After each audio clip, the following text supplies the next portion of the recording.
গ্রামের এক কোণে ছিল শত বছরের একটা বটগাছ। মানুষ বলতো এটা রাতে ফিসফিস করে, নাম ধরে ডাকে, আর যে ডাকে সাড়া দেয় সে নাকি আর ফিরে আসে না। সেই গল্পে সবাই ভয় পায়, কিন্তু এক কিশোর সে কখনো ভূতে বিশ্বাস করত না। এক রাতে স্কুল থেকে ফিরতে দেরি হলো। অন্ধকারে বাকি সব রাস্তা বন্ধ, শুধু বটগাছের পাশের পথ খোলা। সে নিজেকে বলে, ভয় পেলে কখনো বড় হওয়া যায় না। হাঁটতে হাঁটতে হঠাৎ চারপাশ নিস্তব্ধ হয়ে গেল।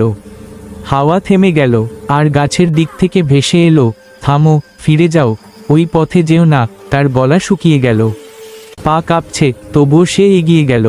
হঠাৎ বটগাছের ডালে একটা কালো ছায়া দুলতে দুলতে তাকিয়ে আছে, চোখ জ্বলছে লাল আলোতে। ছেলেটা পিছিয়ে যেতে যাবে, ঠিক তখন দূর থেকে কয়েকটা বন্য কুকুর ছুটে আসে, কিন্তু সেই ছায়াটা ডাল থেকে লাফিয়ে পড়ে এক প্রচণ্ড হুঙ্কার দেয়। কুকুরগুলো ছুটে পালিয়ে যায়। ছেলেটা স্তব্ধ হয়ে তাকিয়ে থাকে।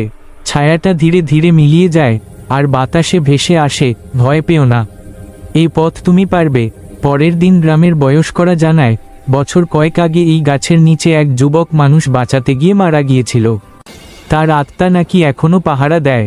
যাকে সবাই ভূত ভাবছিল, সে আসলে ছিল রক্ষক। শেষ স্ক্রিনে দেখা যায়, সব ভয় শুধু ভয় পাওয়ার জন্য নয়, কিছু ভয় রক্ষা করার জন্য।